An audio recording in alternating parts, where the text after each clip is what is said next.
The Downtown Rams podcast is brought to you by Rams on Demand, Seat Giant, Vibe 305, and RWO, Rams World Order. Now enjoy the show. Down the middle to the end zone. Whoa. Caught by Brandon Cooks. Shoot your arrows. It picks.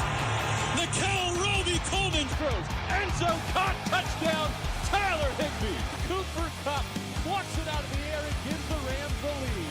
LaMarcus Joyner returns to the lineup with an interception in London. 35-30. Robert Wood, first down 20. 10-5. Touchdown. LA! No, it's Goff who keeps it. And Goff goes crashing into the end zone. Aaron Donald almost beat the football there and comes away with his third sack of the afternoon. Met immediately in sack. Corey Littleton, have yourself a day. And he gets gobbled up.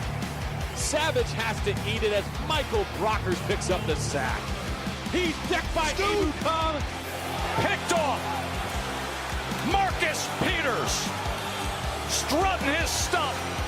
Mark Barron the last 4 weeks has been a Pro Bowler.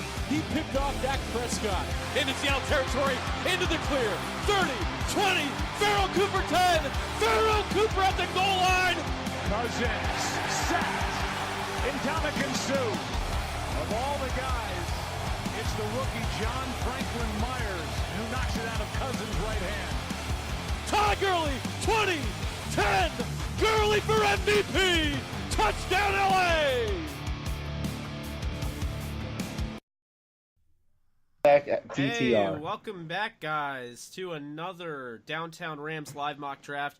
I'm your host, Jake Ellenbogen, joined by Blaine Grisak. Happy to have him back. He wasn't able to make it last night, and we totally forgot to mention that, guys. So we kind of just show must go on, and we did the draft without him, but he is back for round 2.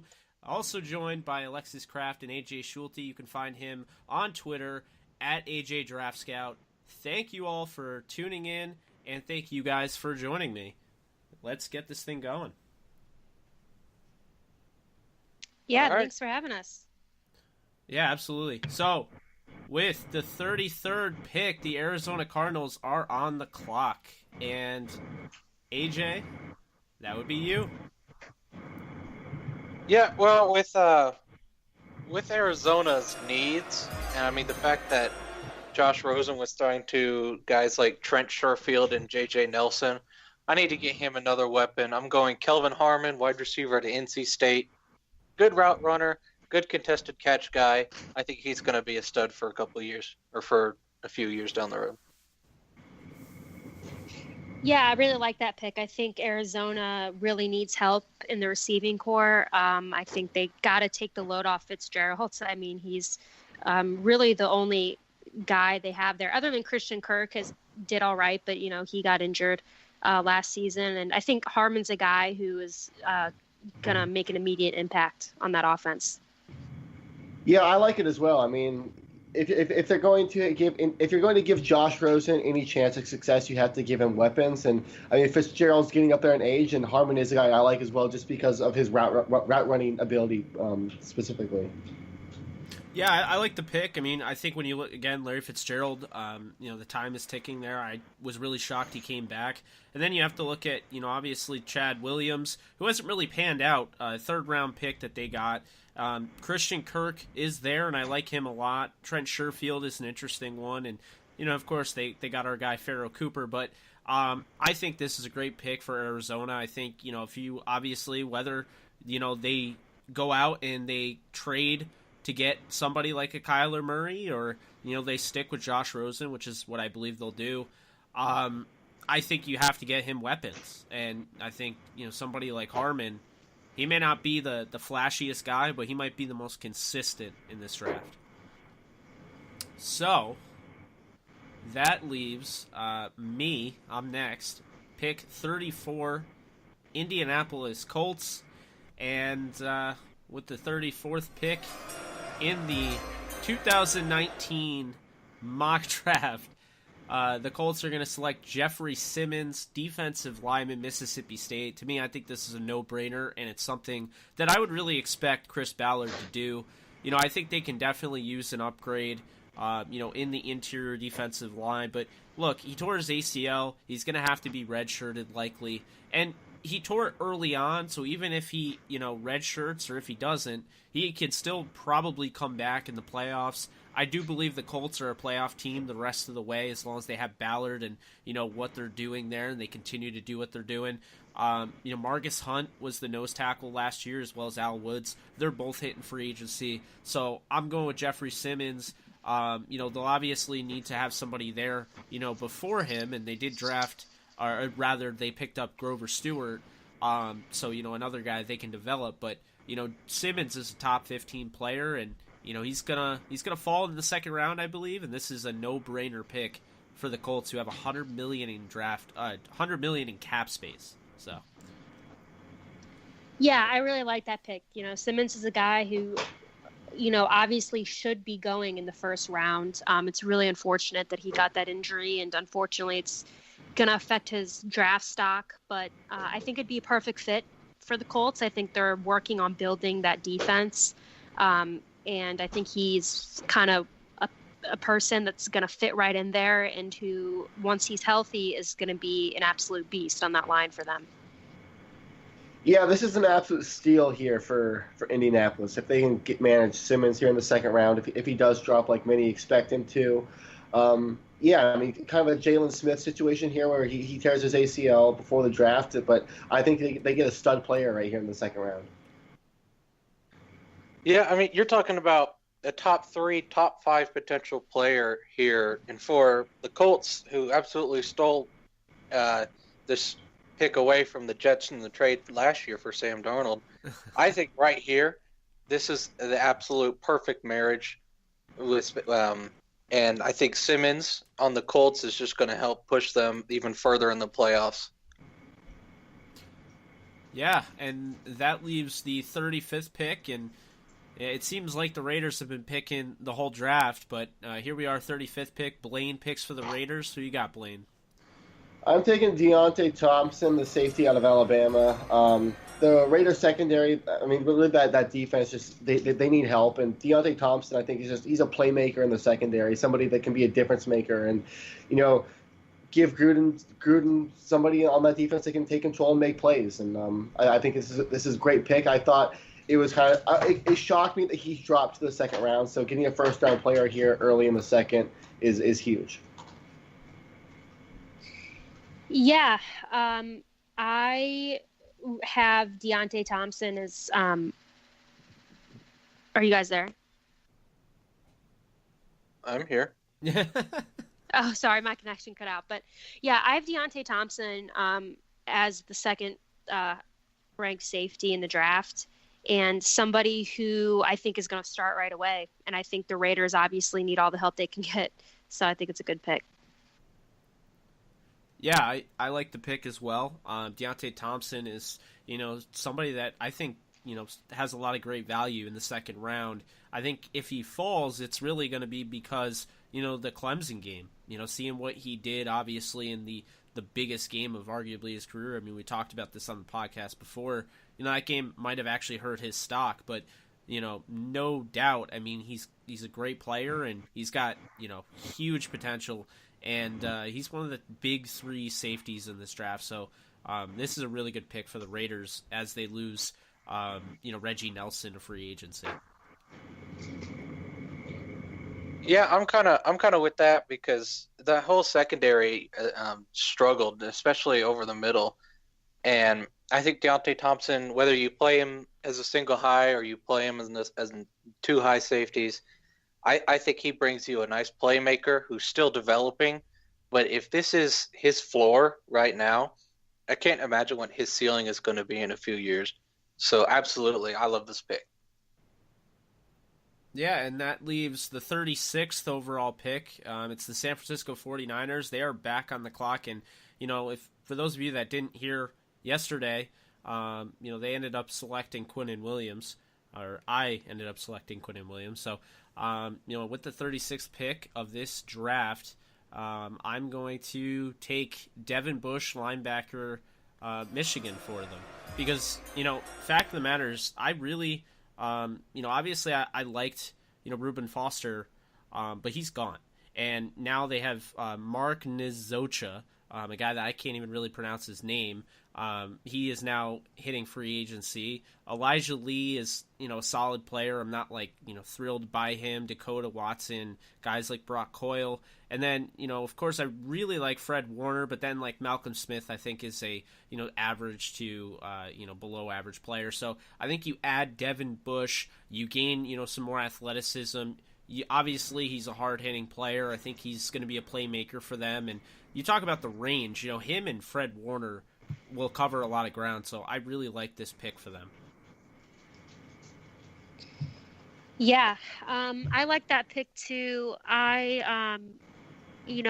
Devin Bush is someone who I actually think is kind of a first-round talent, but just because of the class, I think he's going to fall to the second round. And I like him a lot. We've talked about him before in the show. I think he's got a lot of potential. And, I guess we are just making these NFC West teams even better, as we've mentioned, and Devin Bush would be a perfect fit there. I mean, your thoughts echo mine, Alexis. I mean, you get Quinn Williams in the first round, and then you add Devin Bush in the second round. This 49ers defense is going to have talent all over the place. I mean, and then you add that with Kyle Shanahan's offensive mind, and this could be a scary 49ers team in 2-3 years. Yeah, you're getting, with Quinn and Devin Bush, you're hitting hard and you're hitting fast all over that front seven. I think you could play Devin Bush as weak side. He's a perfect complement to Fred Warner. He's going to come in and clean up kind of the underneath area and coverage. I'm all for it. As much as I don't like the 49ers, I think this would be a perfect first 2 rounds, unless they trade the second rounder away for Antonio Brown or whatever the rumor is now. Yeah, that would surely be something else. Moving on, the 37th pick in this mock draft, the Giants are on the clock, and that means I'm picking again. So I got the Giants a quarterback, a franchise quarterback. I believe Pat Shurmur can really build with. Obviously, going back to his days with Sam Bradford and creating a game plan that would help kind of introduce him to the NFL level without putting him under fire. So I like that move, and I do believe he could end up starting. I'm going to give him a cornerback because, quite honestly, I don't really like their cornerbacks. I think the Giants really struggled at that position. B.W. Webb was somebody at the bottom of Pro Football Focus. I think he was in the 120s. They need to get better at that. I mean, obviously, they had guys like Grant Haley that they drafted, a guy from Penn State. Really, really love Sam Beal. I think this guy is going to be great, but he also missed last year due to an injury, and he missed the entire season after being drafted in the supplemental draft. So I'm looking at this, and I'm thinking, how are we going to upgrade them? I like Amani Oruwariye here, the bigger corner, one of the bigger corners in this draft, as far as, talent, but also just how big he is as a corner. I saw how physical he was in Mobile, and I think, having him next to Janoris Jenkins, and then you have Sam Beal to look forward to in the future, I think it's a really... it's a good pick for the Giants, and you get James Betcher, another physical corner. So this is I'm sticking with this pick. Yeah, I like that pick for the Giants as well. And I think with the Giants, you've got Janoris Jenkins, obviously the starter on one side, and someone who pretty much is consistent for the most part, and is probably going to stay in that starting role. And then you have a big question mark with the other corner. They gave away Eli Apple this season. B.W. Webb, like you said, is not somebody who they probably want to keep in that starting position. So I really like this pick, and I think that he would be a day one starter. Yeah, I like it as well. Like you said, Jake, he's a big physical guy. Janoris Jenkins, he's a cut candidate, I believe. This year, it would surprise me if they cut him, but they would save money by cutting him. Gives them a future there at the cornerback spot, and a guy that can in 2 or 3 years kind of maybe take over that number one role. Yeah, I'm a big fan of Amani's potential, and he brings huge ball skills. That's like you said, with his size and length. And Blaine said it best. They could even be moving on from Janoris Jenkins. and kind of rolling out with Amani and Sam Beal. And I think Amani's size and length is a perfect complement to Sam Beal, and I think this is a good pick. Yeah, it's really hard there because obviously you have to consider offensive line. But I just felt like, to me, corner is actually a bigger need, I would say, especially with the impending decision you have to make with Janoris Jenkins, so I went there. Moving on, the Jacksonville Jaguars are on the clock, and that means Blaine is on the clock. Yeah, I didn't go quarterback in round 1 with the Jaguars just because Haskins, Locke, and Murray were all off the board, so obviously, Jaguars moving on from Blake Bortles, so have to go Will Grier here. It wouldn't shock me if Jacksonville does sign a vet in free agency and Grier sits a little bit, but they need a future at the quarterback position, and Will Grier is a guy that I really do like his potential and what he brings. I love his arm strength. I think he's a smart kid and somebody that can maybe grow into the position if he gets the opportunity to sit.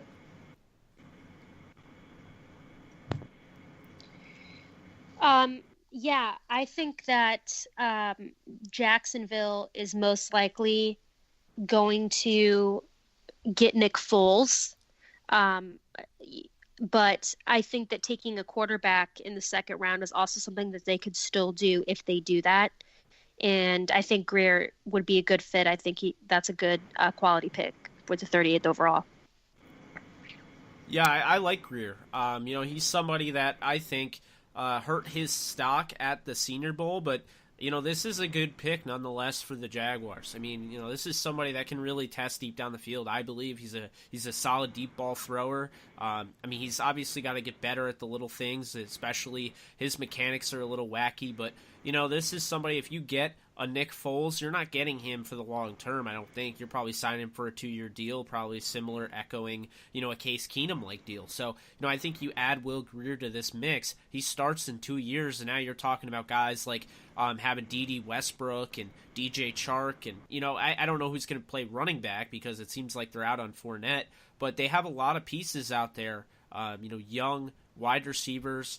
I still like Keelan Cole, so I definitely like this pick. I think it makes sense for the Jaguars. You have to look at the whole big picture with the Jaguars because when you go from, AFC championship game to not making the playoffs the next year in gruesome fashion, you have to change something. And I think, first off, they go out and they get Ed Oliver, obvious, best player on their board, makes sense in round 1. This is a good pick for them in round 2.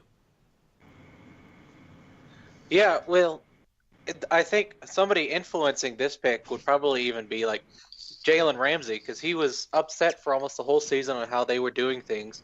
And so why not get kind of an exciting gunslinger kind of player in Will Grier?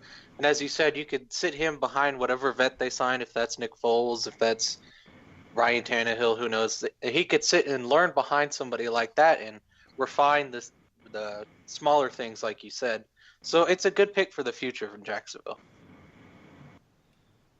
Yeah, and then we have you're back on the clock, and it means Tampa Bay is back on the clock, and you had to make a tough decision. Obviously, picking Jonah Williams because Bruce Arians, he's kind of committed to Jameis Winston, so I'm interested to see where you go in the second round.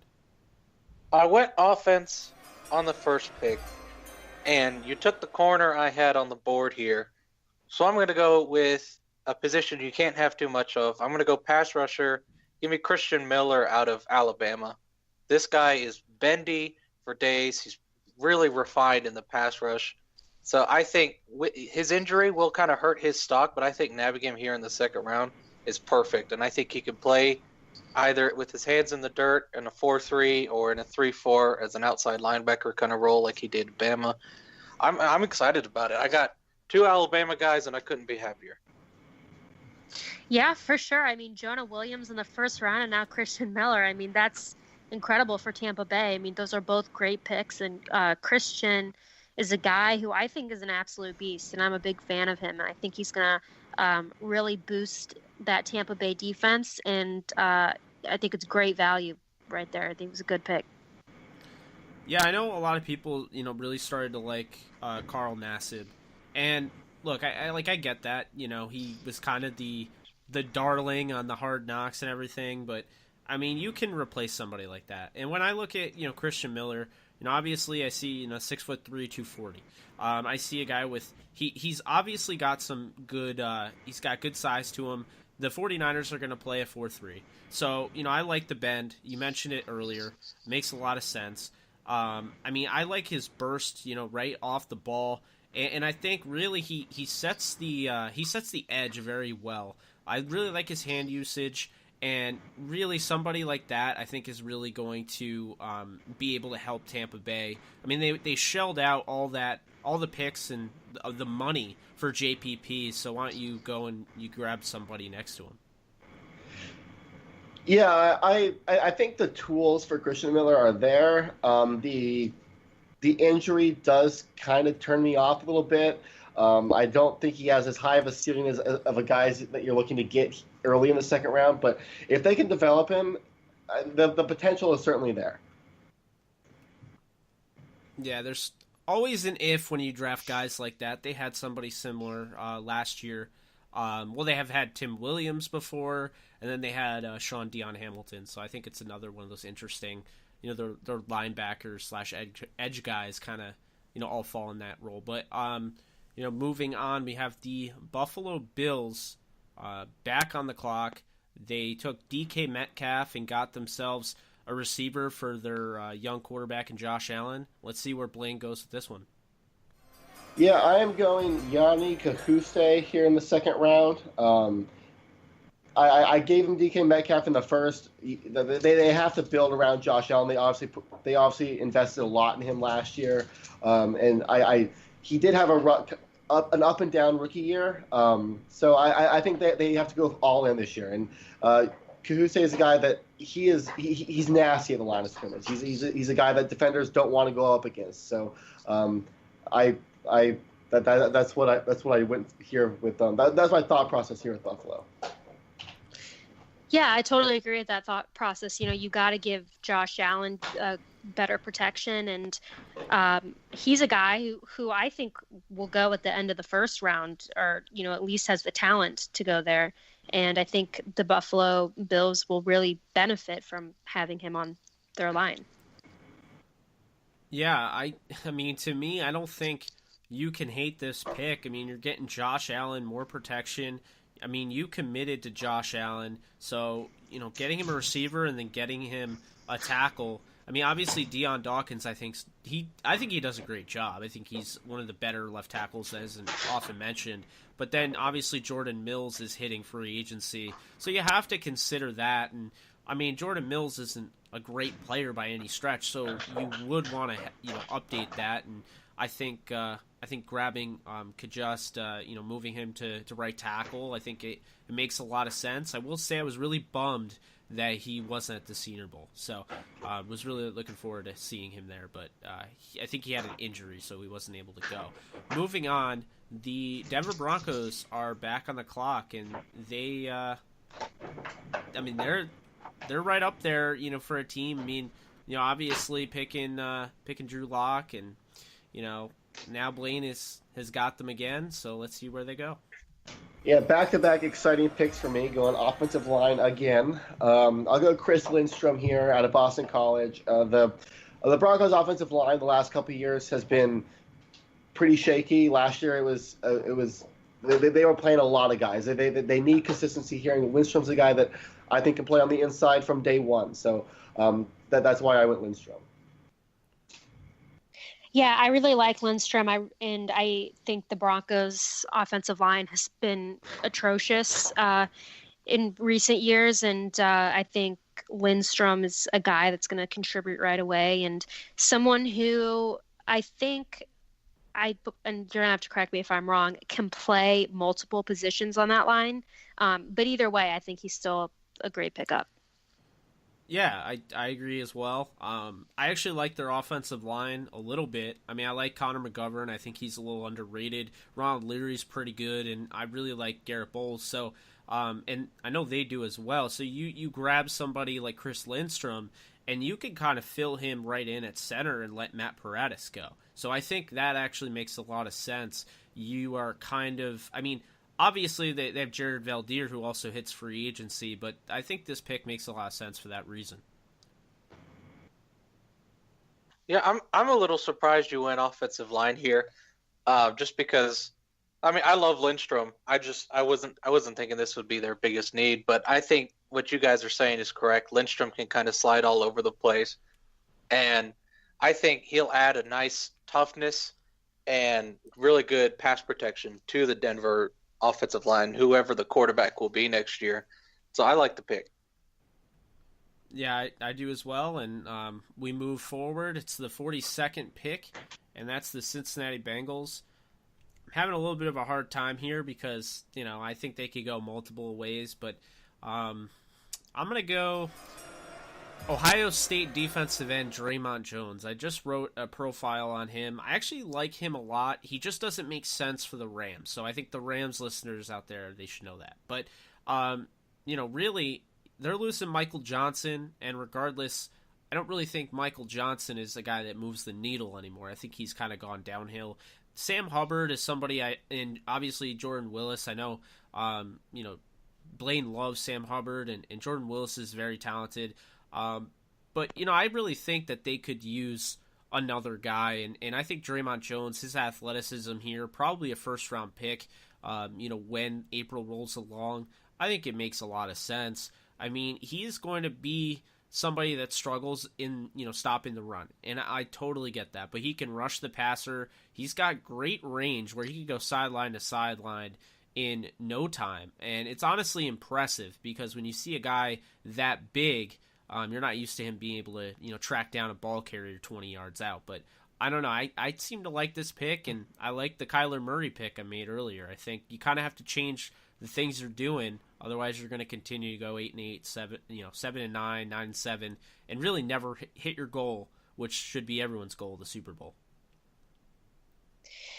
Yeah, I like that pick actually. I like Jones a lot, and he's a guy who I think is probably going in the first round. And I think it makes a lot of sense to put him in that Bengals defense, who is, certainly on its way up, and I think that's a good pick. Yeah, I like it as well. When I look at Jones, I see an athlete. If you can move him around. Sorry, guys, my dog's freaking out. I see an athlete. If you can move him around and give him the right matchup, I think he can have success. Yeah, I think you put him right next to Geno Atkins on the inside, and you have just upgraded over Andrew Billings and whoever else they were throwing at the other defensive line spot. And I think with how valuable a skill set that Draymond Jones brings as a pass rusher on the inside, I think you've really upgraded big time because they had difficulty stopping the pass all season. Yeah, I definitely agree with that. Moving on, we have the 43rd pick. And Alexis, you're finally making a pick, so who is that going to be? About time, Jake. Wow. I'm going to take the Detroit Lions are going to take, and I know I'm going to butcher this name. I always do. It's Charles. Is it Omenihu? Omenihu. The edge rusher out of Texas. And now you've got on the Lions Ezekiel Ansah, who is a free agent. And he's probably, in my opinion, leaving. I think Charles is a guy who can step in right away. He's going to fill that role well. He's going to make an impact. I mean, he's a huge dude. He's 6'7" and 280 pounds, but he moves like he weighs less. I mean, the dude is a beast, and I think it makes a lot of sense for Detroit to take him here. Yeah, I definitely agree. I mean, obviously the hand usage is there with him, and you've seen, Aaron Donald at this level, hand usage is a huge, factor in this game, but Charles Omenihu has been able to win with power, and he's got some good speed to him as well. Saw him at the Senior Bowl. He had some huge flashes, and this is a player kind of like an Al-Qadim Muhammad from years back where he's got like this crazy potential, but you don't know if he's going to get there because of how like raw he is. But man, I like this pick a lot, and I think Matt Patricia, obviously not being able to make that big time offensive pick last year. They go and they get my number one guard, Frank Ragnow. I think this is a Patricia pick that he would be really excited to romp to the podium and make himself. Yeah, I love this pick. Like Alexis said, Ansah's probably leaving. He's great hands, great athlete. Great. I think this is just the perfect pick for a guy like Matt Patricia here. I absolutely love the pick. Yeah, Omenihu is one of my favorite guys in this draft because this dude is long and he is huge. And I disagree. I actually think he's pretty refined. I wouldn't say he's raw in the sense that he's out there like guys like Rashawn Gary or even Ed Oliver. The fact that he doesn't know how to use his hands, I think he sets up blocks extremely well, and I think he's the perfect fit for Matt Patricia because they like the length on that defensive end position. I'm all for it. I think Matt Patricia would love this pick as well. Yeah, and then now the 44th pick. I mean, you were making a ton of picks for them yesterday, it seemed. The Green Bay Packers are back on the clock, and who are you taking, AJ? Yeah, I passed up on a tight end in the first round. I'm going to go and get a tight end this time. Jimmy Graham, if you watched a lot of the Packers games, he just kind of was bleh. He was just kind of there half the time. Irv Smith out of Alabama is a guy that I think could step in day one and even replace Jimmy Graham. I think Matt LaFleur is going to love a guy like that could separate vertically and could block extremely well. Really reliable receiver. And I think it just makes a lot of sense. You're trying to build around Aaron Rodgers as much as you can. Why not go out and get a guy as talented as Irv Smith? Yeah, I think that's a great pick for the Packers. I really like Irv Smith going into the season. I had him as my number one tight end. And he, like you said, he's a guy who can not only play a stereotypical tight end role, but is also good as a receiver. And I think, Aaron Rodgers would absolutely love to have Irv on his team. Yeah, I'd be interested to see how this pick works out, just because in the past with McCarthy, the Packers didn't seem to utilize their tight ends, and whether that was Jimmy Graham just being blah, or Bennett maybe just not fitting in, or Cook just being Jared Cook. I mean, Rams fans know very, very well about Jared Cook. But yeah, I think Smith he's right up there with Hawkinson and fans being a talented tight end. So I'd be interested just to see how LaFleur would include him in the offense. Yeah, I like Irv Smith a lot. He's probably my number 4 tight end, though, in a really deep tight end class. I think this makes sense. My 2 out of the top 3 of my tight ends are off the board. I really like Dawson Knox at number 2. But, I like this pick for Green Bay, and I think it's time for them to go out and get that tight end. And I think, really, they were totally teased by somebody like Jermichael Finley way back. I mean, Finley looked like the guy for Rodgers and, have that elite connection, and then he has that neck injury, so I think Irv Smith is somebody that can stick around for a while, and, he can really open up a new dynamic for this offense, and like you said, Matt LaFleur, being around Sean McVay, I mean, he knows, tight ends are valuable, and, I think this makes a lot of sense for that reason. Moving on, we have the Atlanta Falcons, and that would be me. As you guys know, I picked Christian Wilkins, earlier in the draft, first round. So, I kind of tend to believe that maybe they might not go this way, but I'm giving them another defensive lineman, and I'm going to give them Jerry Tillery from, Notre Dame. I think Jerry Tillery, it makes a lot of sense for them. I think, you have Terrell McLean, you have Grady Jarrett, obviously, free agents. I love Deidrin Senate. He's a friend of the podcast, and I think he would probably be in a rotation with those 3. I'm not saying they would have, a spot start, but I think, having Tillery, Christian Wilkins, and Deidrin Senate, I think would be huge. I think, they kind of go along the same pattern. I mean, the Rams weren't too good to have Ndamukong Suh, Aaron Donald, and Michael Brockers. I mean, I could see something like that happening, and I think this is a great pick for them. Yeah, it's certainly interesting because you took Christian Wilkins in the first round for them.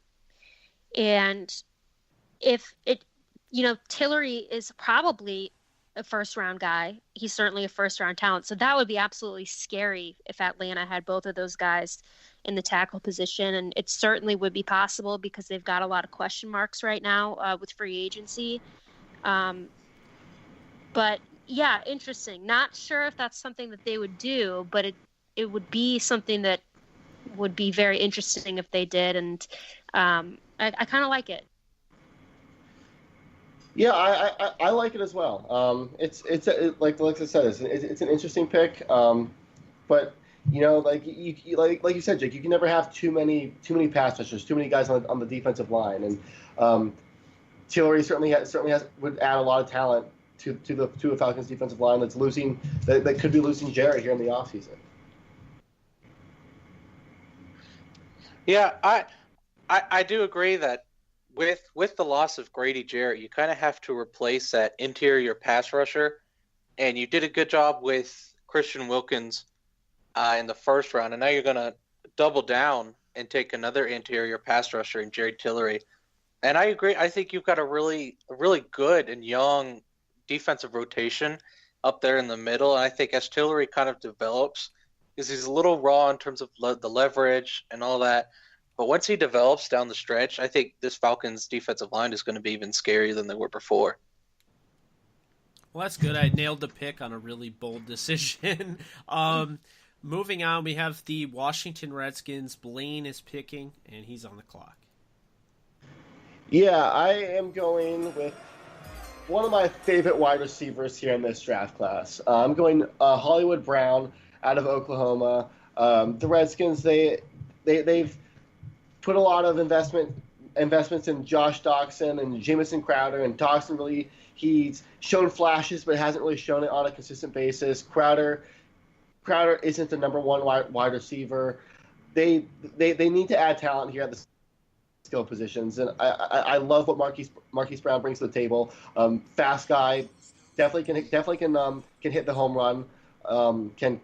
Can make the home run play, that is. And yeah, I love it if they can get a young quarterback in. They can get him the ball. I think it's a great pick. Yeah, I think it's a great pick here. Unfortunately, we just found out that Marquise had surgery and is not going to be at the combine, which is a bummer because I was really excited to see him perform there. I think he's a guy who probably would have blown people away with this 40, and I think I don't know if it's going to affect his draft stock or not. I don't think it will because I think he's that quality of a guy. And I think he's certainly someone who the Redskins should grab because they certainly need the help at the wide receiver position. Yeah, I think this pick makes a lot of sense. You talk about having Josh Doxson first round. Hasn't really panned out, not as much as you would hope.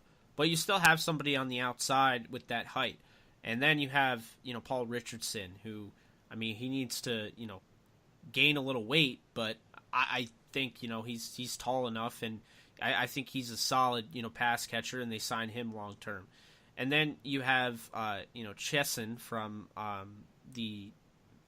Michigan. So you have Jehu Chesson. You have those two. And then, of course, Jamison Crowder hits free agency. So that's where I kind of feel like you move Paul Richardson the outside with Josh Doxson, and I think you put Hollywood Brown in the slot, and you kind of just go to work with that. And I think that would make a lot of sense. You have to really – I think they have to upgrade the receiver position because it was something even with, Kirk Cousins, they weren't scoring a ton with guys like Pierre Garçon and Deshaun Jackson. But now that they don't have that star power, or rather, minimal star power, their best receiver is arguably Paul Richardson. I think this makes a lot of sense, and you get a flashy guy that is going to be he's pretty much going to be a star, in the league as long as he stays healthy. So I think it makes a lot of sense, and it's going to be nightmarish for teams like the Giants and the Cowboys and the Eagles. Yeah, Hollywood's my guy. I'm the OU fan here. I love Hollywood. I think he's incredibly fast. We all know that. He's pretty good, pretty gifted route runner. So speed isn't his only weapon. And this guy's got pedigree. I mean, his cousin is Antonio Brown, and I think a team is going to fall in love with everything he brings to the wide receiver position. Jamison Crowder is set to hit the market, and if they want somebody to stretch the field, Marquise Brown is the perfect guy to do that in this draft class. Yeah, and then we move on to the 47th overall pick, and that's Carolina Panthers, and Blaine's back on. Yeah, I'm taking Jalen Ferguson here out of Louisiana Tech. Shame that he didn't get invited to the combine over a situation that happened his freshman year of college, but I think teams are still going to fall in love with him. He's got his burst off the snap is fantastic. His hand usage is incredible. Great speed. Can attack anywhere. Can attack anywhere. He's a really good pass rusher, and the Panthers need a pass rusher, especially when you have Drew Brees, Matt Ryan, and even I'll throw Jameis Winston in that conversation. You're playing those guys twice a year. You need guys that can get to the quarterback, and I love Jalen Ferguson. Yeah, I really like this pick here. I think he'd be a great pick for the Panthers, and Jalen's a guy who, I'm bummed isn't going to be at the combine, and someone who I really like, and someone who Jake interviewed and was on the podcast, and just is an all-around just a great guy, and I think he makes a lot of sense here, and I think he'll contribute and do big things in this league. Yeah, I think you really hit it on the head, and you guys know how much I love Jalen.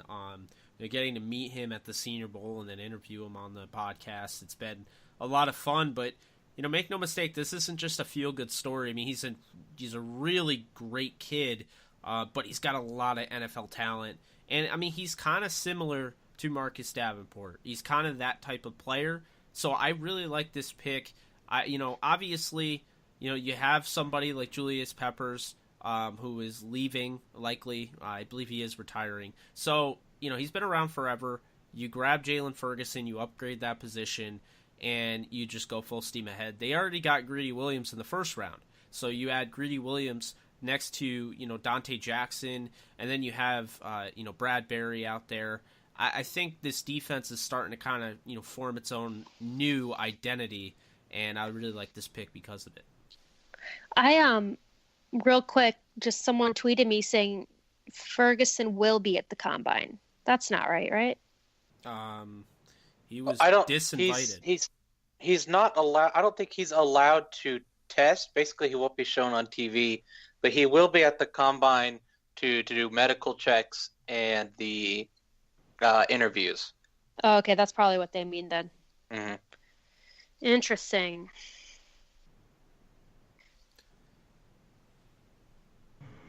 Yeah, I'm a little shaky on Jalen Ferguson.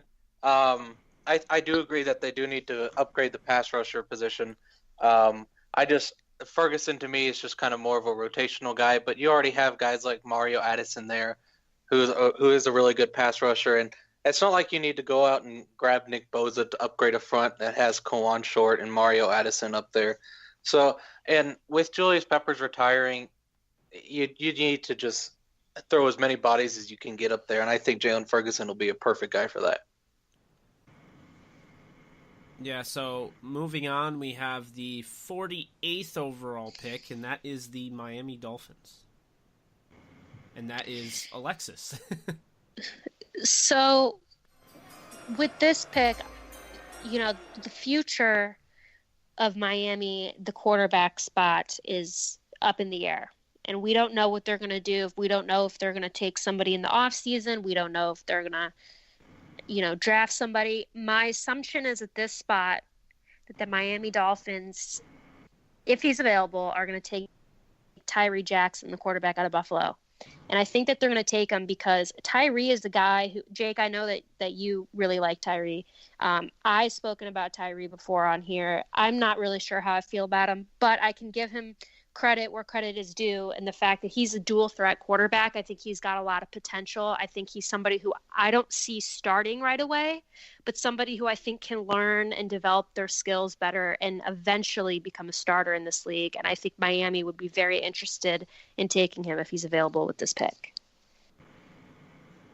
Yeah, I kind of feel the same way. I don't love Jackson, but he's definitely growing on me. Especially the way he performed at the Senior Bowl. He was very low on my board, and then after the Senior Bowl, he showed more than what I had seen on tape. So I like the potential there. There's a lot of development that needs to be done, but if he can get the coaching and sit for maybe a year, I think the potential is there. Yeah, I mean, you guys kind of know where I'm going with this. Obviously, I love the pick.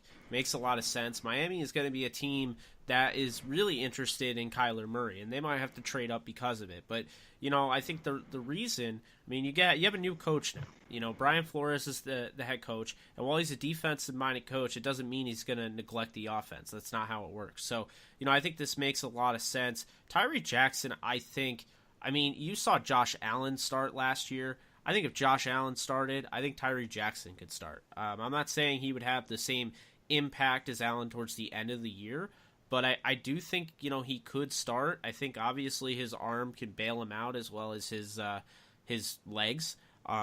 He's got big time NFL size, and Ryan Tannehill's probably gone. I mean, I think they're going to get rid of him. Brock Osweiler's a free agent, and then really they're just left with Luke Falk, who Tennessee had, and they took off Tennessee's. They claimed him after they let him go. So Luke Falk is an interesting one as well. So then they'll have two guys to develop, and then I think maybe they go after somebody like Bridgewater or somebody like that to kind of just hold the fort and develop Tyree. But I would actually, if you're kind of all in on next year, then yeah, you go after your veteran and whatnot. But if you're kind of we're going to take a year to rebuild and not push ourselves, I think you could argue you could start Tyree Jackson. Yeah, I like that you mentioned bringing in Teddy Bridgewater, because Teddy Bridgewater is a very, very refined mechanically, and I think if he were the veteran guide, he could really help Tyree along. They're not exactly the same size, but Teddy Bridgewater would be the perfect mentor for a guy who has the mechanics faults that Tyree Jackson has. And I think it's a good swing because Miami is just kind of desperate. They're kind of in that quarterback purgatory where if they cut Ryan Tannehill, who are they going to start? But if they keep Ryan Tannehill, they might still keep at 7-9. So I think you take a swing on a guy like Tyree Jackson. Yeah, and he's going to get all the Cam Newton comps in the offseason from the media. And so people are going to be like, okay, I'm not going to pass up on potentially swinging for this guy if I know that he can be an upgrade down the road for me. So I think it makes a lot of sense for Miami. Well, glad you guys like the pick. So, pick for 49th, we have the Cleveland Browns are back on the clock, and that means AJ is back on the clock. Well, Cleveland to me is kind of almost the wild card in this draft because they don't have a lot of pressing needs, but they have a couple positions where they could definitely upgrade. And one of those positions that I'm thinking is the wide receiver spot. So I'm going to take one of my top guys here. I'm going to go Deebo Samuel, the wide receiver out of South Carolina. I think he's my number 2 wide receiver right now. And I think his playmaking ability, his speed, his catching radius is awesome for a guy that small. His route running is fantastic. I'm a big fan. I think Baker would benefit from having a guy like this. And I think that it'll help Freddie Kitchens kind of open up his offense with his playmaking ability. Yeah, I really like Deebo, and I certainly would like to give Baker Mayfield more weapons, and I think he would really love to have somebody like Deebo on his team. And, yeah, I like the pick. Yeah, it's weird with Cleveland this year because I think, like, people that have been mocking Cleveland for the last couple of years, you're just trying to get them talent, and now they have talent and they don't really have any pressing needs, which is nice. And I do like Debo. I like pairing him with Baker. Give Baker another target outside of Jarvis Landry, and I think these are two guys that can kind of grow with each other and can be a dangerous duo in the coming years. Yeah, so I like this pick, and I think it's interesting because I already like the receivers. I don't love all of them. I think Damian Ratley is the interesting one because he really didn't get a ton of time to play, but I know they like him, kid out of Texas A&M. But obviously Jarvis Landry you have there, and then Antonio Callaway was my number 2 receiver in that draft, and then I believe they're going to bring back Rashad Perriman from what I was seeing, and then I really like Rashard Higgins from Colorado State. I think he's somebody that's on my Dynasty League team. I love that guy. And I think, they're going to bring him back. And I think they're going to extend him from what I saw. So, bigger body player. So I think, Rashard Higgins is the biggest. I think that's really the only thing there, AJ, is you grab Debo.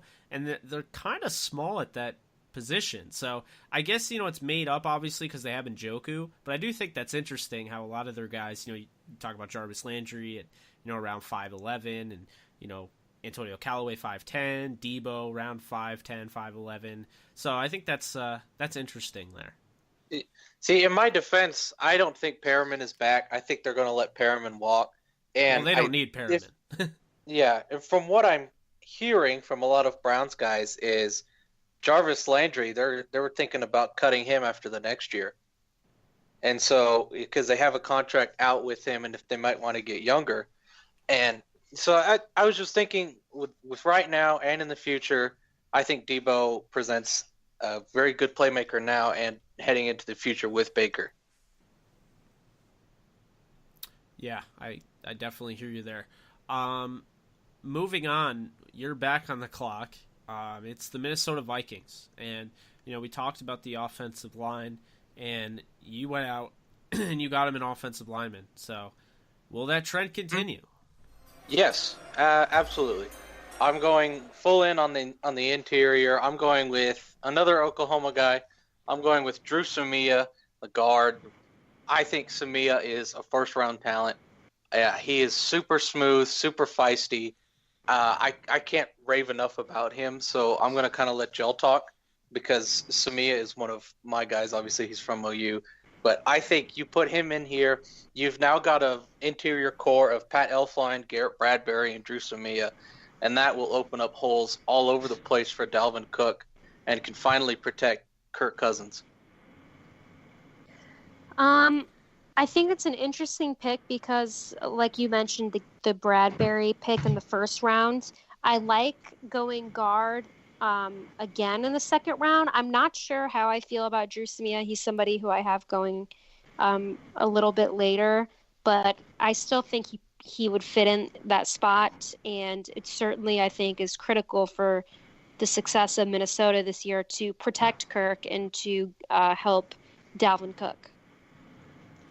Yeah, I mean, last offseason, the Vikings obviously spent a lot of money bringing in Kirk Cousins, and there were times last year where it seemed like there was always pressure in his face. So I think building the offensive line is as much as you can really helps him out, and in the end, helps the team out. It helps open up holes for Dalvin Cook, helps guys like Diggs and Thielen get open downfield and gives them time. So I like the pick here as well.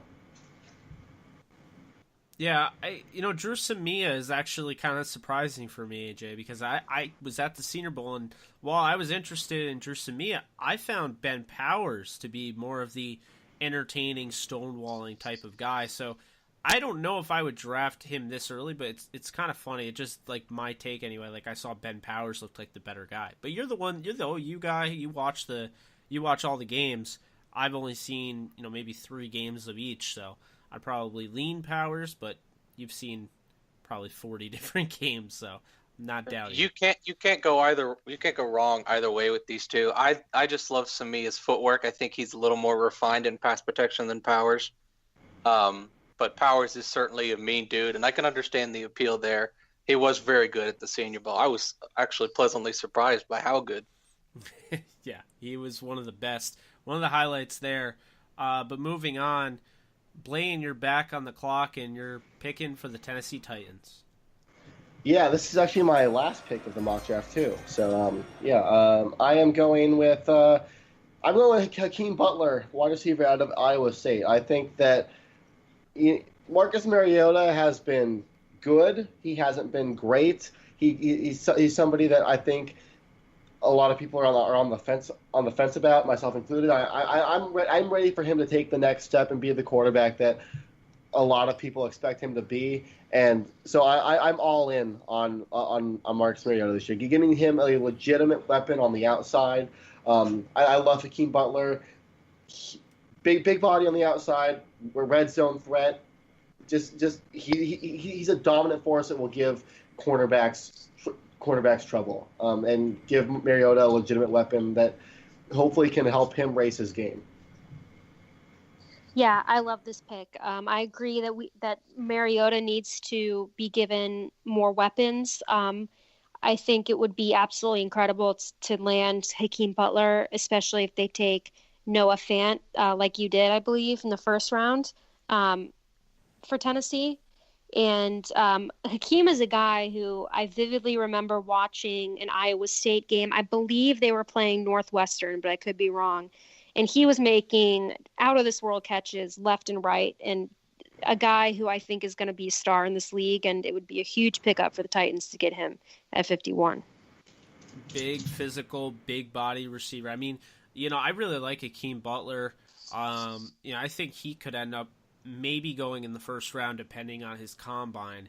Very talented player, big play type of guy. And you put him next to Corey Davis, Tajay Sharp, and you have Taywan Taylor. I mean, that becomes a really nice look-in receiver group. And obviously, that's not including the fact that you now have Jonnu Smith, you have Noah Fant, you have, Delaney Walker, and you have Anthony Firkser. So, you are getting Marcus Mariota, multiple weapons. And I think, this is really it for Mariota. If he doesn't pan out this year, somebody like, Mike Vrabel is not connected to him. And now there's a new OC, because now LaFleur's gone. So there's really not any connection to him. And I think, Mariota could find himself looking for, another job. I'm not saying they would bench him, but I think they'd probably trade him. So I think this is a really nice last-ditch effort. Let's get him the weapons. Let's try to do this thing. I like their defense. So, I mean, I like what they've done. And, obviously getting somebody like Harold Landry in the second round last year was huge. So, yeah, that's just kind of where I stand on this. I think it's a good move. And, again, last-ditch effort for Mariota. Yeah, Hakeem is a guy that one of my coworkers put me on over the summer, and I was like, why isn't this small school Iowa State kid putting up, why when I heard his name come up because he was making highlight reel catches over highlight reel catches. This game against Kansas this year was one of the best games I've watched by a wide receiver in a long time. Yeah, don't remind me. Sorry. But I think it's interesting that you pair him with Corey Davis, because that brings you two big size guys. And I think you actually got in both receivers, because Hakeem Butler compares very favorably to Mike Williams in that same draft of Corey Davis. So if you can come away with two guys like that, I think you've now got Corey Davis, who's kind of that X receiver. Then you've got Hakeem Butler, who can be that dominant red zone threat guy, opens up holes in the running game as well.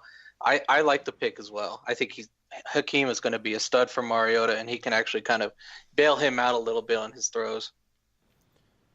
Yeah, I definitely agree. And moving on, we have pick number 52, and that is the Pittsburgh Steelers, who are surprisingly picking outside of the playoff range.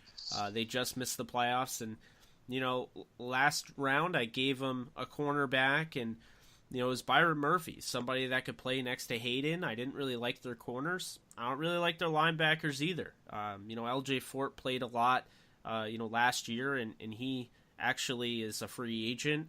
I'm not a Vince Williams fan. I like John Bostic to a degree, but I don't know how much of a starter he really is. And really, let's just be real, guys. I mean, they were dealt an awful blow losing Ryan Shazier now 2 years ago. So, we don't know if Shazier will be back anytime soon, but I wouldn't expect him back this year. And so for that reason, I think they absolutely have to go linebacker. And you could have argued them double dipping on linebacker, but I like the linebacker group in this class. And so I'm going to go New Mexico State linebacker Terrell Hanks, the guy that I saw, a lot. I saw him a lot at the Senior Bowl, and he flashed enormously. I mean, like, he was somebody that was all over the field. He was somebody that, even though it's practice, he's laying the hard hit. He's, reading. He does a really nice job of dissecting the run, but I'm really mostly impressed on how quick he is, as a cover linebacker. And look, I get it. He's a former defensive back, so he's going to have that attribute to him, but I think you're looking at somebody like Deion Jones here. Like, I think he could end up being one of the best linebackers in the NFL. So I think, you get Hanks, you get Byron Murphy, and now, maybe Keith Butler is the issue, but you're kind of going to start hiding that if you continue to, add talent to the defensive end. And, I think, the Steelers get more talent here. I think this is a great pick for them. Yeah, I really like that pick, actually. I really like Hanks. I think he's an absolute beast. I think the Steelers need all the help they can get on their defense, and I think he's just another guy who's going to come in and contribute right away. Yeah, I mean, it's weird just growing up and just the Steelers linebackers were that linebacker core was one of the best in the NFL, and now it's not as good. And Hanks is a guy like you said, Jake. His strength is in coverage. So you bring in a guy like him, and they like you said, they were dealt a tough blow of Shazier, but you bring in a guy like Hanks to solidify that linebacker core a little bit, and hopefully help that defense. Yeah, I'm a fan of Hanks's potential as well. He's a super stud athlete. I think he's got great range, and his processing is a little hit or miss. But overall, I think you're right. His coverage ability is going to be very good for the Steelers, just because if you're going to put a linebacker on Keenan Allen in coverage, you might as well put one that can actually has the athleticism to cover Keenan Allen.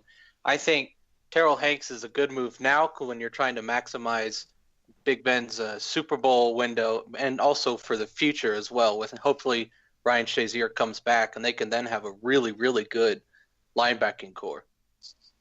Yeah, absolutely. And now the 53rd pick, it's the Philadelphia Eagles. Alexis is back on the clock. So in the first round, I took a cornerback for the Eagles. I took Trayvon Mullen out of Clemson. And I think I'm going to build on to that defense by taking Isaiah Buggs, the defensive lineman out of Alabama.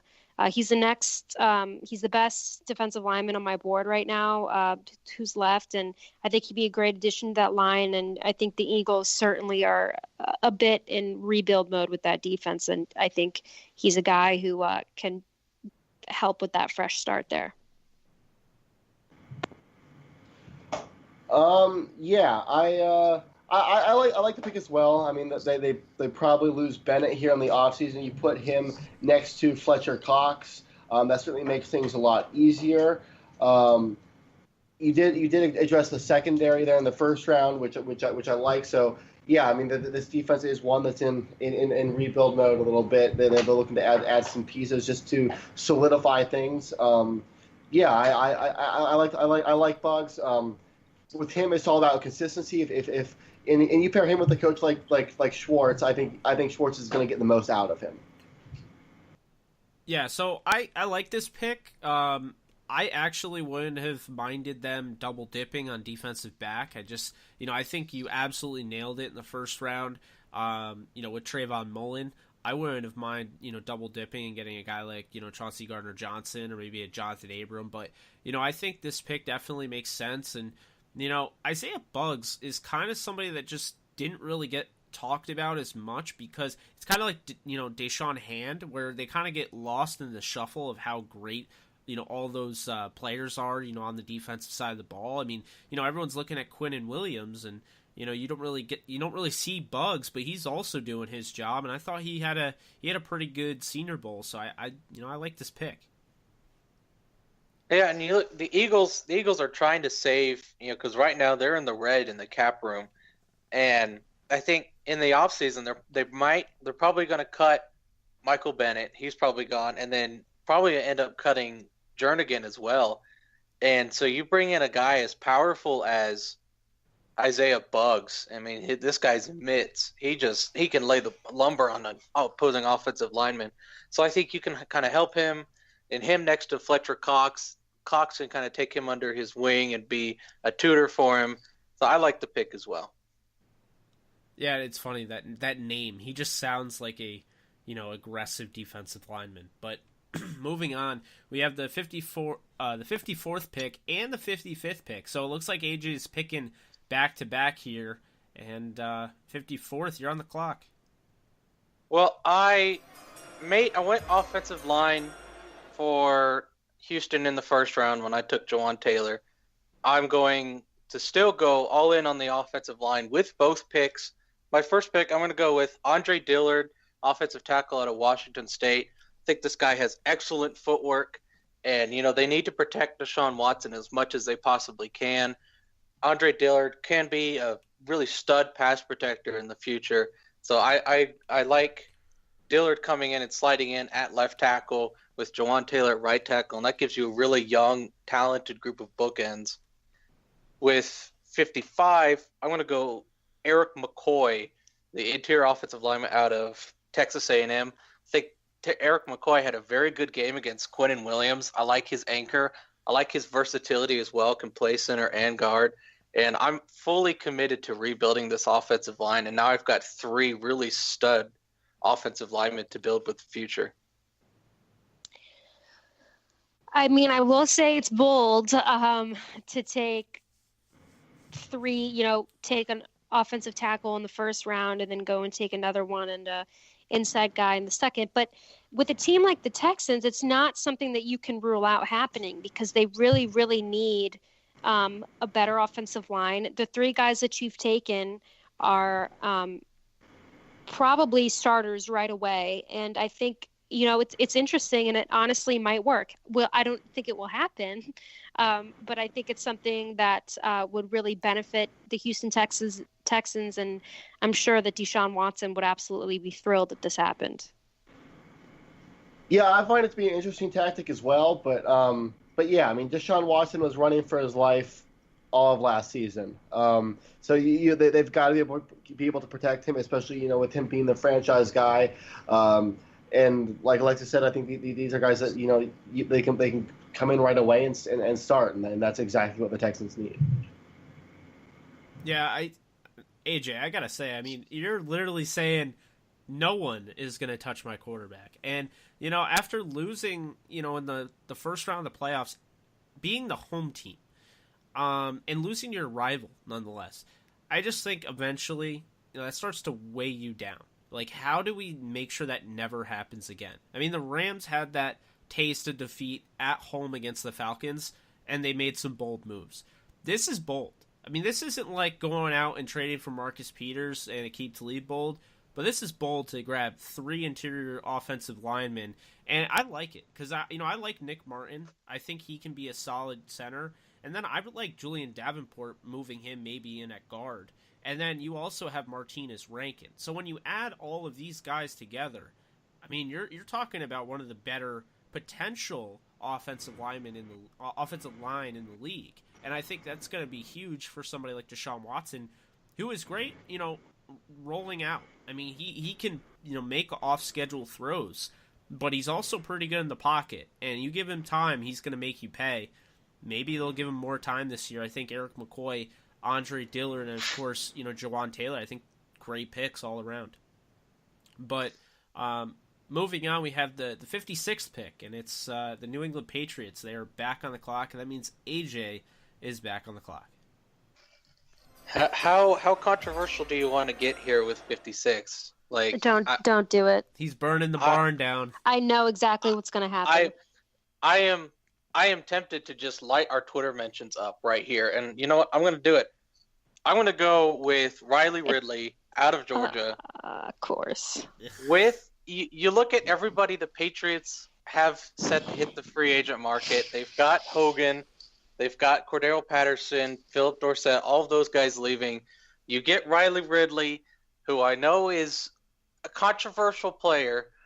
I think he could come in. I think Tom Brady is going to make him into a stud, and I think he's going to find a way to consistently get open at the next level.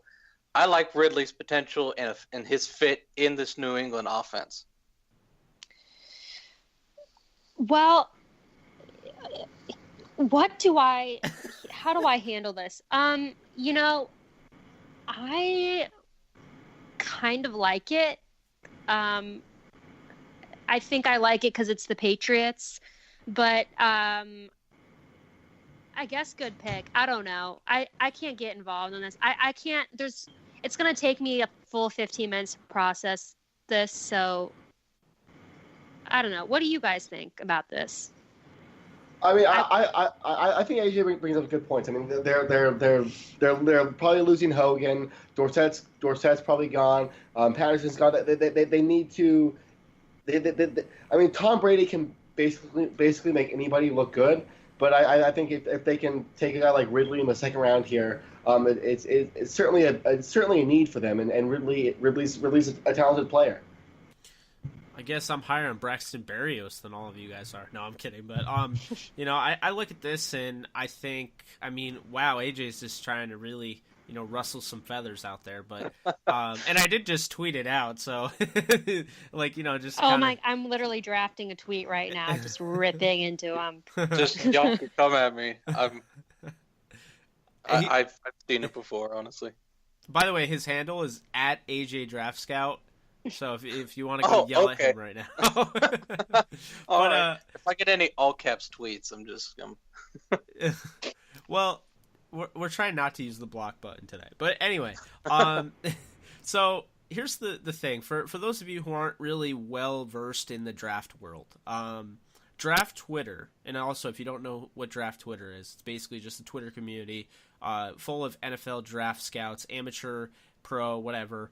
And basically, I've never seen anybody a split on Riley Ridley.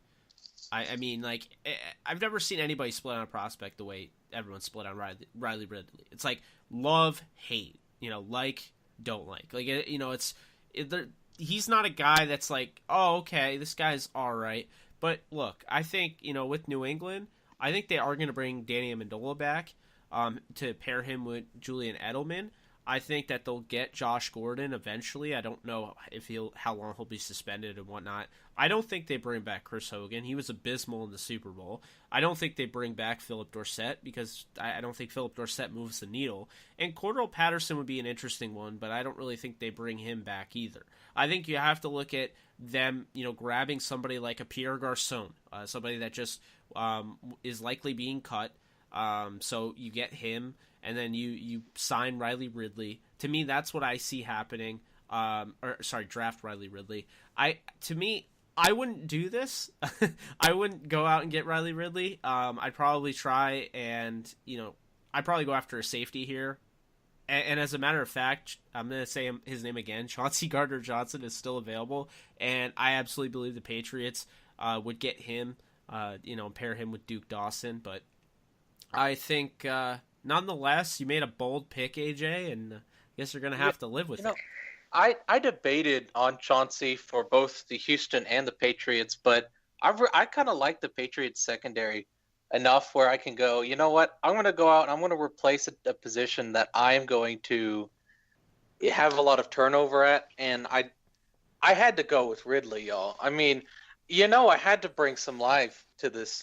And well, I'm a little bit upset that I wasn't the one, because he's somebody that I would take just for the reaction.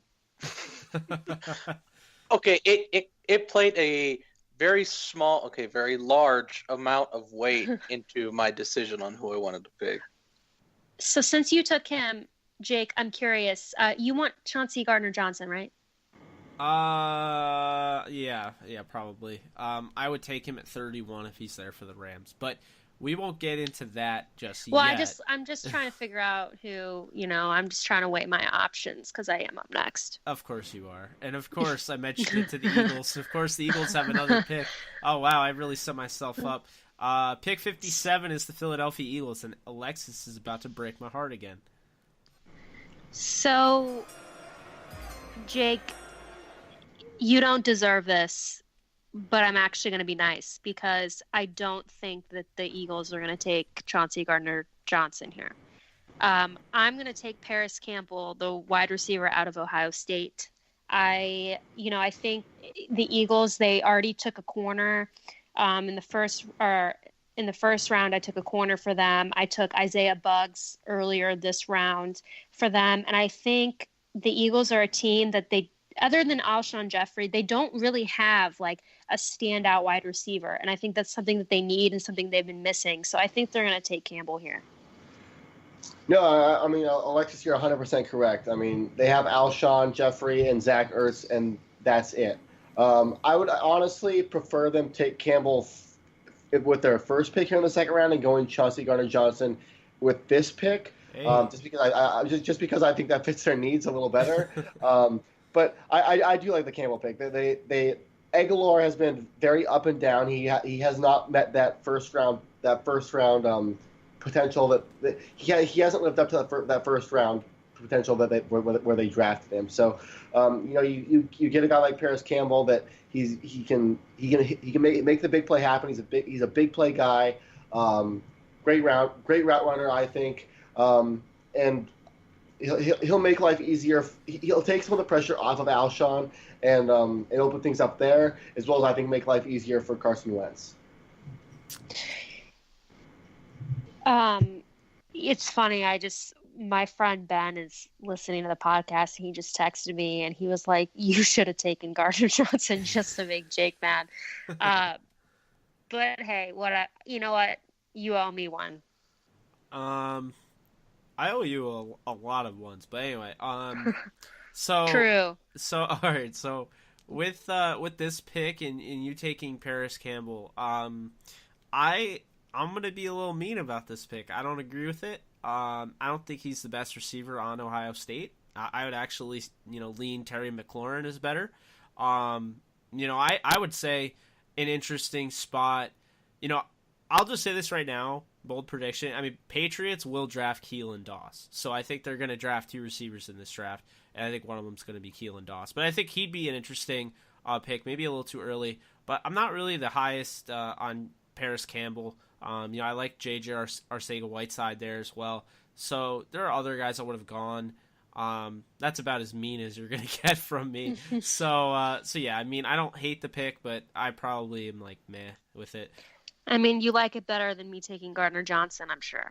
Yeah, because I have a friend by the name of Evan, and he's a huge Colts fan, so I'm about to do him a solid. Got him N'Keal Harry, got him Jeffrey Simmons, and now I'm going to get him Chauncey Gardner-Johnson. That's right. Shocker. If I didn't pick him there, I mean, that would have been dumb.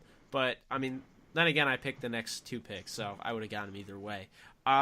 But no, 58th pick, Colts, Chauncey Gardner-Johnson. Chris Ballard's doing backflips right now. I mean, you talk about getting Gardner-Johnson, putting him next to, Malik Hooker. I think it is a power move. Gardner-Johnson is a first-round talent, and I will stand by that. He's one of my favorite prospects in this draft. And when I look at what, they did on the offensive side of the ball, or what I did in the offensive side of the ball early on in the draft, getting N'Keal Harry, putting him next to T.Y. Hilton, getting Andrew Luck weapons, another weapon with what he has, at tight end, with what he has at running back and the offensive line. Now you look at defense and you go, okay, well now, we added Jeffrey Simmons. So, I mean, what's left? I mean, I think they have to sign or at least consider bringing back Pierre Desir. But, safety, you're talking about Clayton Gathers. He hits free agency, J.J. Wilcox, Mike Mitchell. So that leaves Matthias Farley, who I thought, he's played better than I expected, but he's kind of a no-name. So I think Malik Hooker, you put him with Chauncey Gardner-Johnson, I think they're interchangeable. I think you could play either one, free safety, strong safety. You also have, Chauncey Gardner-Johnson be able to play, cornerback, nickel. So, I mean, I think you have kind of a Swiss Army knife in your defense now, and you let, Malik Hooker fall into your lap, a couple drafts ago, and now you get Gardner-Johnson. I think it makes a lot of sense. And the Colts all of a sudden look really good. Yeah, I like the pick. He's a guy, who I honestly did not watch too much, but I hear you talk about him every day. So I know that you like him, and I think from what I've heard about him from you, he's a first-round talent. So this is a good pickup. And then I think adding a safety in the second round, you have to remember that you would be putting that safety alongside Malik Hooker, which would be insane to have two guys of that talent together in that backfield. And I think it's a good pick. Yeah, the Colts might be winning the draft at this point. Yeah. I mean, you get Simmons here earlier in the first round. You took N'Keal Harry in the first.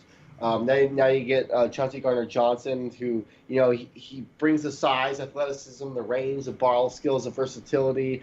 I mean, the only thing that he really lacks is consistency. But I mean, you put him there with a guy like Malik Hooker, and yeah, this could turn into being a no-fly zone there in Indianapolis. Yeah, I think you've successfully taken the Indianapolis Colts from a very good playoff team to, I think you've just made them a Super Bowl contender with this draft, because you've taken two first-round talents just here in the second round alone, and I agree. I love Chauncey. I think he's going to be a stud, and you could play him in nickel, you could play him deep. I don't know how you're going to complete a deep ball on the Colts this year with both Malik Hooker and Chauncey playing deep, and I think that is outstanding for the way the NFL is. That versatility that both of them bring is just killer. So I thank you. You're welcome, Evan. Yeah. I got you. Yeah. Congratulations, Jake, on all your picks for the Colts. Well, I appreciate it. And just You're so welcome. you guys know. You're welcome. Just so you guys know, the Colts also have $100 million in cap space. So, I don't even know. This team could be top 3 next year if they have a draft like this and they're able to use their money. I mean, they could go out, they could decide, I want a Le'Veon Bell, or I want a Tevin Coleman and pay them. They could do a lot of different things. They could go out and get Grady Jarrett. I mean, I'm excited to see what they do as a football fan. But moving on, pick 59, it's the Dallas Cowboys. I'm getting them a hard-hitting safety, Jonathan Abram from Mississippi State. To me, I think this is a no-brainer. I'm not a Jeff Heath fan. I'm sorry, Cowboys fans. You can at me all you want. I'm not going to buy into him. You have a Super Bowl caliber defense. I just don't like Jeff Heath. So, with that being said, I think Kayvon Frazier is a solid player as a rotational guy. But I think you can upgrade, and I think Jonathan Abram, I like his size, and I just love, his punishing ability. I think he's really going to help in the, the run game, and him next to Xavier Woods, I think is going to be a nice, little duo there. So I think you upgrade, a really good defense gets even better, and they get even scarier next year. Yeah, this is interesting because I think the Cowboys are going to make a play at Earl Thomas in free agency. So if that does happen, then I don't know if this pick makes sense, but I like it. I mean, for this purpose, I think Abram is a very talented guy, and this is probably right around where he'd go. Yeah, I think they'll have interest in Thomas as well. That there were some talks before the trade deadline last year that they would make a move for him, and there was certainly some interest, I think, from Thomas's side to go to Dallas as well. I certainly expect the Rams to be in that conversation too. But yeah, Abram, he might be the most physical safety in this draft. I mean, he's somebody that can set the tone in the secondary and would certainly make a guy like Rod Marinelli happy. Yeah. He doesn't like it. Yeah, no, I don't. I don't think the Cowboys go safety because I think they're going to get Earl Thomas. And even if they did, I'm not a huge Abram fan, but if you're going for a hard hitter, you're not going to find any better than Abram in this class. I legitimately think that he might end up killing somebody with how hard he hits. And if you're going for that rotational guy who could really be a stud in the box and give Marinelli some versatility in the safety room, then yeah, I like Abram in that regard. But if you're just saying I'm going to play him and I don't have Earl Thomas, we can debate a little bit on that one. Yeah, I didn't really factor in Earl Thomas. I think he could end up somewhere else, so I don't know. I think they like Jeff Heath like more than we do, so I don't know why, but they do. He's been there a while, and yeah. So with my last pick, it's the 60th pick, Los Angeles Chargers. I'm going to crush Alexis, and I'm going to take our guy, Western Illinois defensive lineman Colin Saunders. You would do that to me after I gave you Gardner Johnson. So I literally handed him to you on a golden platter and said, take him, when I could have had him. So, look, the Chargers, they're already building something special on that defense. They already got, or rather, I drafted for them Mac Wilson, another guy that you love. So I get them Colin Saunders here. Look, Joey Bosa, Corey Liuget, Melvin Ingram. Let's throw him in there now that Brandon Mebane is, hitting free agency. I mean, I'm not really a huge fan of, Justin Jones. I don't think he's going to be all that. And, I don't really care for Darius Philon and Damian Square. So, like, none of those guys I look at and I'm like, okay, yeah, they're definitely starters. So I look at Colin Saunders and I'm like, you put him next to Liuget, Bosa, and Ingram and watch out. I mean, you saw the athleticism at the Senior Bowl when he sacked Will Greer on what was one of the most laughable plays of blocking I've seen in a while. Colin Saunders, I mean, he talked about on our show, Alexis. I mean, he former running back. He kind of sees the field differently than other, defensive linemen do. And he's just extremely athletic, obviously. Anyone that can do a backflip at 322 pounds deserves an athletic praise. So Colin Saunders, mainstay on that defense for a while. LA's crosstown rival, the Rams' crosstown rival. The Chargers just got a lot better.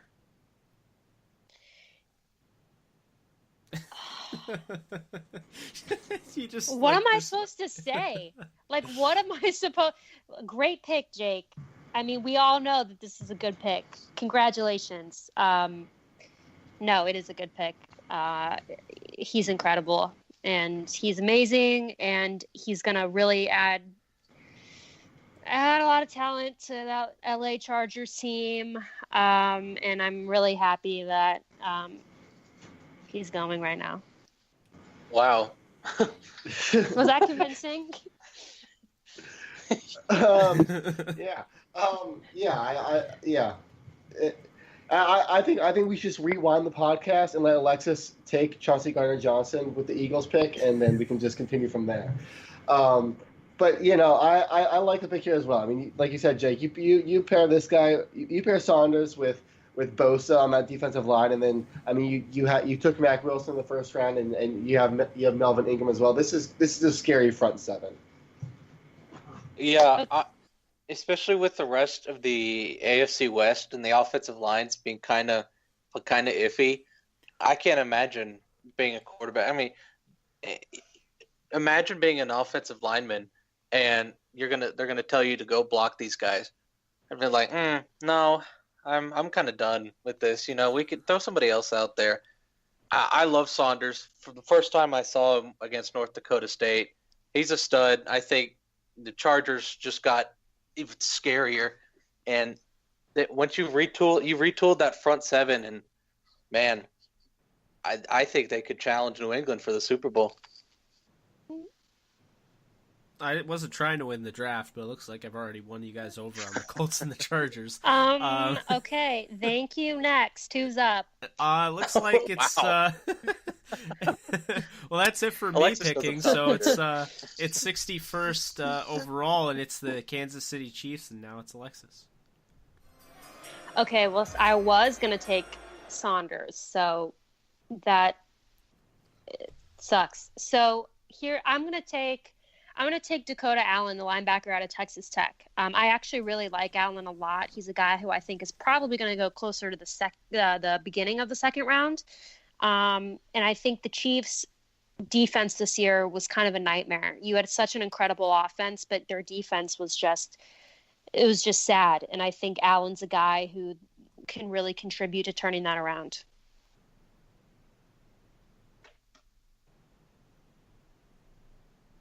Yeah, I hear you there. I think the Chiefs' defense, I mean, was really what stopped them from getting the Super Bowl. I think they came really close to beating the Patriots, and I guess directly it stopped them from getting the Super Bowl because they had an interception on the same play. They had a neutral zone infraction on D Ford. So I know Chiefs fans are probably not wanting to hear that, but I get it though at linebacker. I mean, you get Dakota Allen. Right now they have Anthony Hitchens, who they just paid big time money for. I don't think somebody like Tano Passanon. I mean, he's more of an edge guy. So then you look, Reggie Ragland is somebody that they traded, got from Buffalo, and Ragland's kind of been a disappointment for me. So I really like Dorian O'Daniel, a guy they got later on in the draft last year out of Clemson. But I like this pick. I think Allen definitely makes a lot of sense, can fill right in there, and I think he's better than both Allen and Ragland. So it's a good pick. Yeah, I mean, you know what Patrick Mahomes and Andy Reid are going to give you on offense. You know those guys are going to be productive together for a long time, and it was obvious that their defense is what let them down this last year. And if they can get some pieces in there and kind of balance it out a little bit, this is a team that can.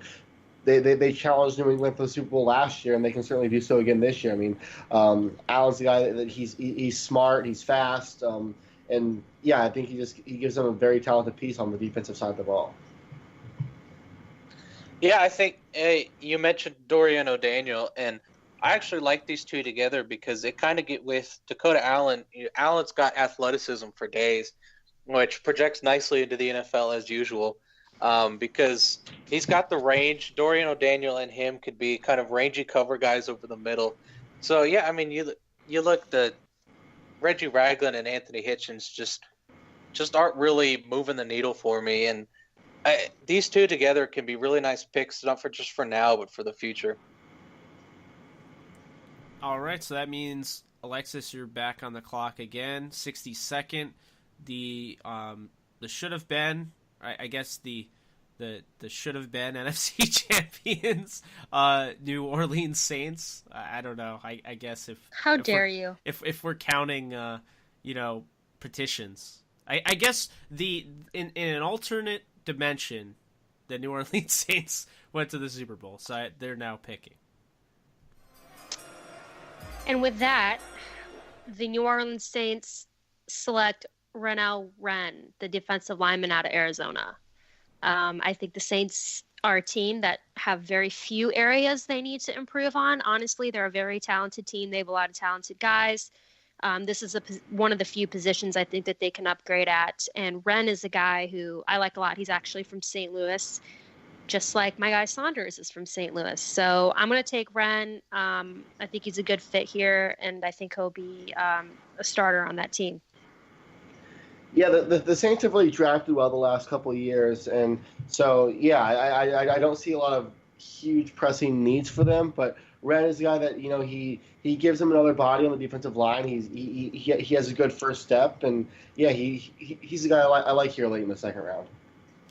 Yeah, so that was totally taking a shot at the Saints, and I'm sorry, Saints fans, but it was warranted. Yeah, so this pick, I like Renell Wren. And this is somebody I had, fifth, fourth round, and it looks like his stock has really rose from the Senior Bowl. And once again, another reason why the Senior Bowl is so important. But no, I like the pick. You get yourself somebody inside. Tyler Davidson, the nose tackle, is hitting free agency. So, now you look at Sheldon Rankins, obviously Cam Jordan, and they have Marcus Davenport. But aside from that, they have Trey Hendrickson, who's really a defensive end, and kind of a tweener. David Onyemata, who I think is a solid player and could start, but you could definitely upgrade him. And then Taylor Stallworth, who just steps on people. So, I think this makes a lot of sense. And I think Renell Wren could actually start day one.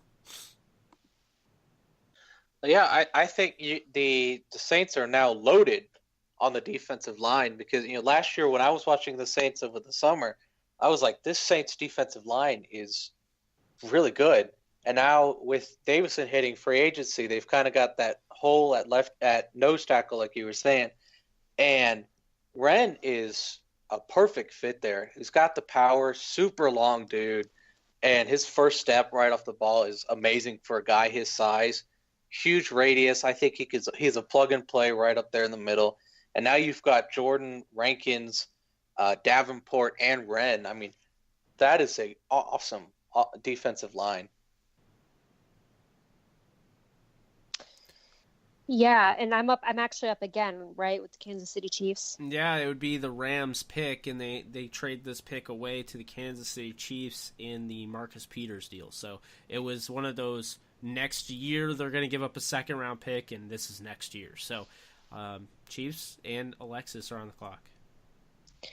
So I'm going to continue with this trend of guys in the trenches, and I'm going to take Dalen Mack, the defensive lineman out of Texas A&M. Jake, you touched on it, how the Senior Bowl was really beneficial to a lot of guys. This is a guy I think that benefited by going to the Senior Bowl. I think he's an absolute beast, and I think he's going to be another guy that is going to help contribute to that Kansas City defense. Like I took Dakota Allen 2 picks back for them, and I think he's gonna be another instant starter. Yeah, I mean, you don't get Saunders with the earlier pick, but I do like Mack here as a plan B. He's very good. He's a very good run stuffer and has enough as a pass rusher where teams are going to like him. He has enough there. So yeah, I like him as a plan B, and I do like him as an upgrade there on the Chiefs defensive line. Yeah, I like this pick. Mack is somebody I mocked to the Rams in last year. Because I thought he was going to come out last year, and I think it makes a lot of sense. I mean, obviously you look at the interior. Alan Bailey is going to hit free agency, and I like some guys there. Obviously, I like passing on, but I mean, he's more of an outside guy. I love Chris Jones and Derek Nottie. They spent a second-round pick on. So, I think Dalen Mack makes a lot of sense. Somebody that I think is going to be a lot better in the NFL than he was in college. I feel like he never hit his full potential in college. I think you saw a little bit of that at the Senior Bowl, and I think he's really going to, rise in the NFL. And I'd also have to give him props because this is another one of those call-ups. You talk about the East-West Shrine game, mainly Doris Fountain last year, who blew up the East-West Shrine game and got the call-up. You see it often, but Dalen Mack was this year's call-up guy, and I thought it was very well warranted. So, obviously props to him. So, yeah. Well, I like the pick because now you've got an explosive pass rusher on one side with Chris Jones, and you've paired him with another explosive pass rusher on the other side with Dalen Mack. Yeah, I agree. His Senior Bowl stock was incredible, how quickly he rose after it. And if you can do this with Kansas City, you've now got an awesome defensive line up there. And, you have to improve all over the field. You took a linebacker here, now you've got another really stud pass rusher on the interior. I think it's a great draft. Yeah, obviously, especially with the Julian Love pick, because now it's like you've admitted, look, defense is the reason we didn't compete for Lombardi. So, that I think, obviously, You get Julian Love, you get Dakota Allen, and you get Daylon Mack, and I mean, I think that's a good look for the Chiefs.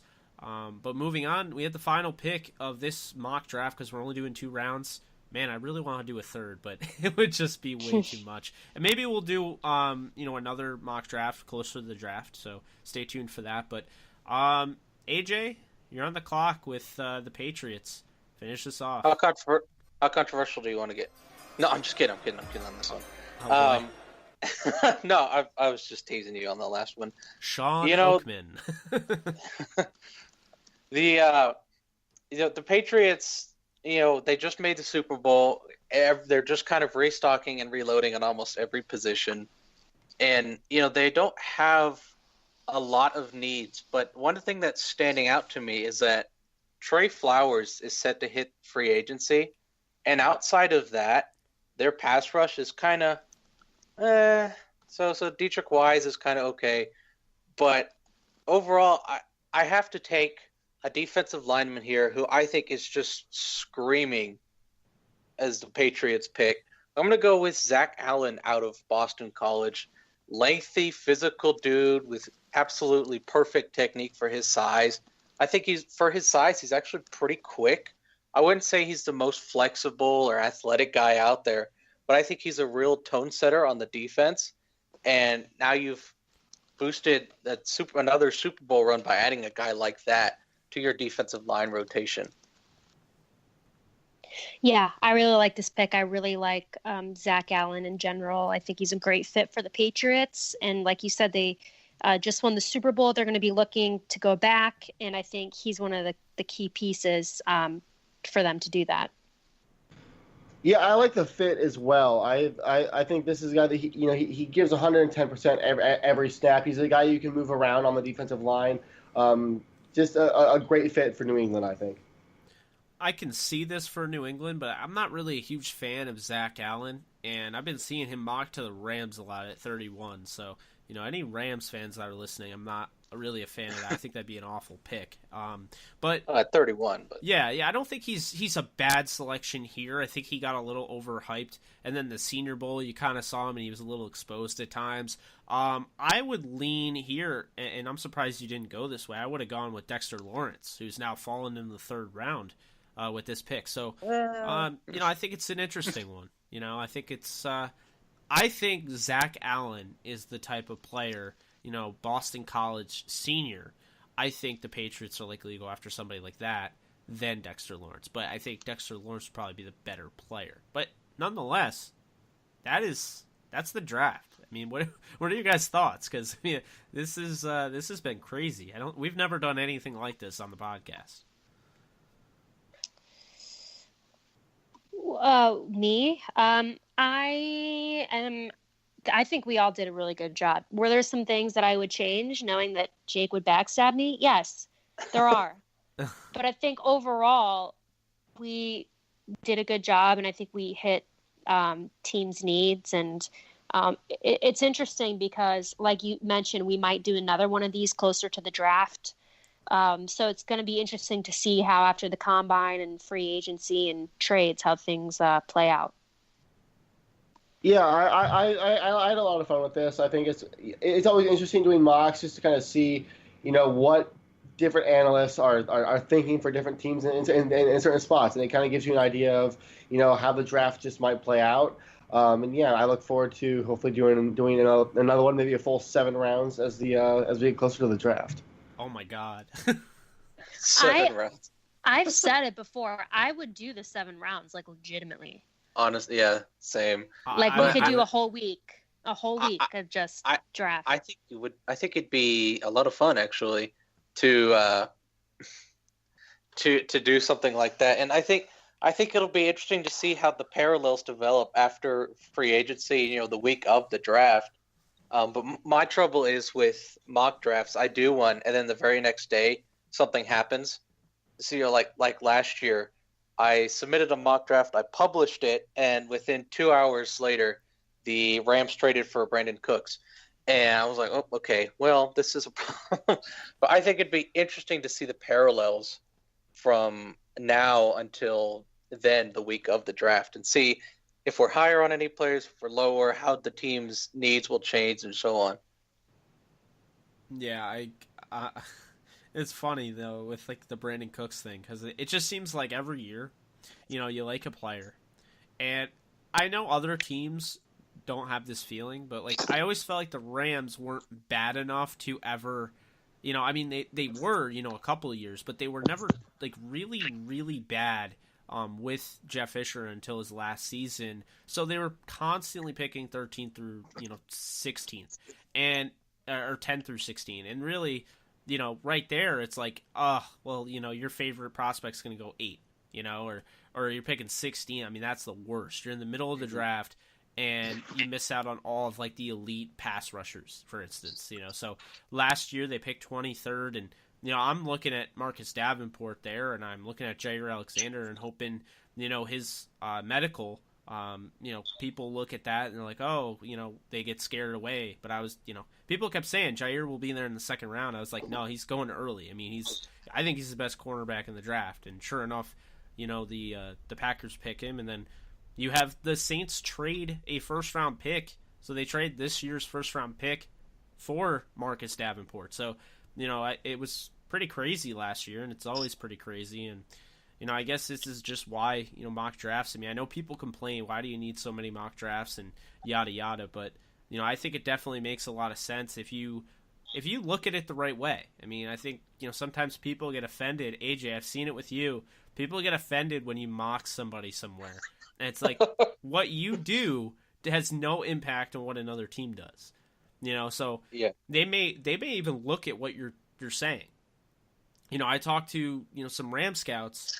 They read our articles. They read downtown. Like that's what I was told. So, they may take things here and there, but they're not making their draft based on what we do. So I think that's just that's something that people need to realize. And mock drafts at the end of the day are just a lot of fun. So well, I bet Colts fans would love it if this was their draft. I mean, oh yeah. I mean, if you're complaining as a Colts fan about this draft, I mean, you got some issues because I gave you guys a good one. But all right, I think that's gonna do it. You guys have anything else to add, or? I want to thank you guys for having me back on again. I know I said it, I couldn't say it enough yesterday, but I'm going to keep saying it. It was a lot of fun to do this. I'm excited to do it. Yeah, AJ, it's been a lot of fun having you. We really appreciate you taking that time, out of your schedule to come on with us, and maybe we'll get like a giant group of people to get on here, and we'll try and cover half the league or something, like have like 16 people drafting or something on this. I think it'd be cool, but no, you definitely have to come back when we do our mock draft. So I think that's going to do it. For Jake Ellenbogen, he's AJ Schulte as our guest, and hopefully he'll be coming back soon. And for Blaine Grisak and for Alexis Kraft, this has been another Downtown Rams podcast, and it has been the second round, the conclusion of the second round of the DTR Live mock draft. Hope you guys enjoyed. We have plenty of interviews coming next week, and it's going to be a lot of fun, so buckle up. It's draft season. I'm ready. Let's get it. Mm-hmm.